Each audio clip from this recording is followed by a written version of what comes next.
मेरा मानना है कि एशियन गेम्स में जितने मेडल हमारे रहे हैं वो पोजीशन हमारी नहीं रही। एक आंदोलन खड़ा किया। इनकी दो डिमांड थी। सबसे पहली डिमांड इनकी थी कि फेडरेशन के अध्यक्ष बदले जाए, लेकिन इन्होंने जूनियर खिलाड़ियों का करियर खत्म कर दिया और ये कहते थे कि हम कुश्ती के भलाई के लिए बैठे हैं। तो कुश्ती का भला तो इन्होंने कर दिया। 8 महीना हो गया, कोई कैंप नहीं, कोई नेशनल नहीं, किसी बच्चे के हाथ में कोई सर्टिफिकेट नहीं और भला तो इन्होंने कर दिया। एडहॉक कमेटी का निर्णय बिल्कुल गलत था। उनको कुश्ती के बारे में कोई जानकारी नहीं है। अगर इसी तरीके से चलता रहा तो देश की कुश्ती बर्बाद हो चुकी है और बर्बाद हो जाएगी।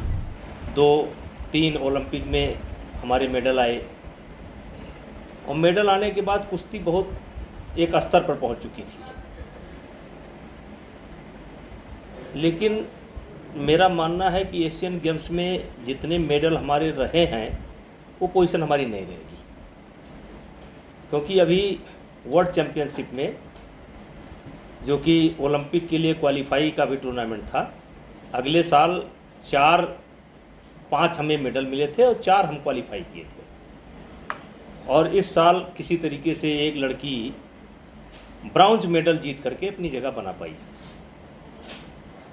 एशियन गेम्स में मेडल मिलेंगे, लेकिन मुझे जो दिखाई पड़ रहा है, जो हमारा पिछला प्रदर्शन है वो रहने वाला नहीं है, क्योंकि लगभग 9 महीने हो गए ना तो कोई नेशनल टूर्नामेंट हुआ, सारे नेशनल बंद हैं, फिर कोई कैंप नहीं लगा, ना लड़कियों का कैंप लगा ना लड़कों का कैंप लगा। एशियन गेम्स के प्रिपरेशन के लिए भी कोई कैंप नहीं लगा। तो उसका परिणाम हमने अभी वर्ल्ड चैम्पियनशिप में देखा। वर्ल्ड चैम्पियनशिप में जहां पिछले बार हमको 5 मेडल मिले थे और 4 बच्चे हमारे क्वालिफाई किए थे, इस बार हमारी 1 की है। तो मेरा ऐसा लगता है कि कुछ ना कुछ डाउन जाएगा। बजरंग पूनिया और विनेश फोगाट को बिना ट्रायल के एशियन गेम में पहुंचने पर काफ़ी विवाद रहा है। जो उनके ओपोनेंट हैं या उनके जो जूनियर प्लेयर्स हैं, उन्होंने काफ़ी इस चीज़ में हंगामा देखिए, किया। पिछले ओलंपिक में हमने ये महसूस किया कि ट्रायल का कोई हमारा नियम होना चाहिए और इसीलिए हमने पहले एजुकेटिव बॉडी में पहले हमने कोचों से परामर्श किया, विदेशों में किस तरीके से होता है कुश्ती के देशों में अध्ययन किया। अध्ययन करने के बाद फिर हमने इन खिलाड़ियों से भी बात किया, कोचों की रिपोर्ट ली। उस आधार पर हम लोगों ने तय किया था कि जो हमारी भारत की कोई नियम नहीं था लेकिन एक परंपरा थी, तो उस परंपरा को तोड़ना पड़ेगा और हमने एक नियम बनाया कि कोई भी हो उसको एक प्रक्रिया के तहत खेलना पड़ेगा। अगर आपको कुश्ती खेलना है तो पहले नेशनल खेलिए, अगर नेशनल बाई चांस आपको चोट है तो मेडिकल दे दीजिए, माना जाएगा, और फिर आप कैंप में आइए और कैंप में ट्रायल होगा और उसमें और यही कारण था कि इन लोगों ने एक आंदोलन खड़ा किया और इनकी 2 डिमांड थी।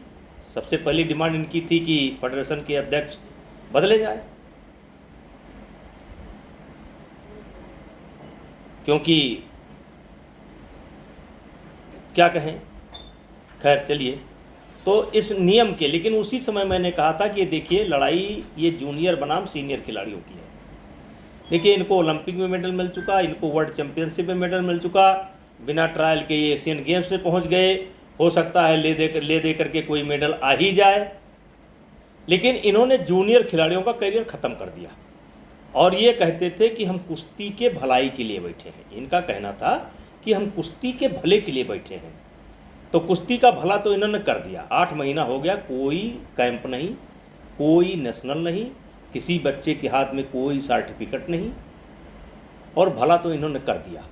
और भला दिखाई भी पड़ा, वर्ल्ड चैम्पियनशिप में दिखाई पड़ा, जहां 4 क्वालिफाई किए थे 5 मेडल के साथ, वहां 1 क्वालिफाई किए। तो भला तो कर दिया, एशियन गेम्स में भला कर देंगे ये।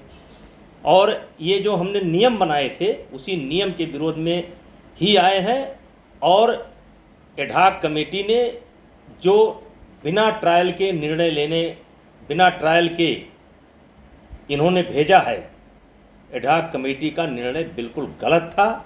उनको कुश्ती के बारे में कोई जानकारी नहीं है और अगर इसी तरीके से चलता रहा तो देश की कुश्ती बर्बाद हो चुकी है और बर्बाद हो जाएगी। हमसे जुड़े रहने के लिए हमारे YouTube चैनल को सब्सक्राइब करें और नई वीडियो की नोटिफिकेशन के लिए बेल आइकॉन को दबाएं। अगर आप ये वीडियो Facebook पर देख रहे हैं तो लाइक जरूर करें और ज्यादा से ज्यादा शेयर करें। धन्यवाद।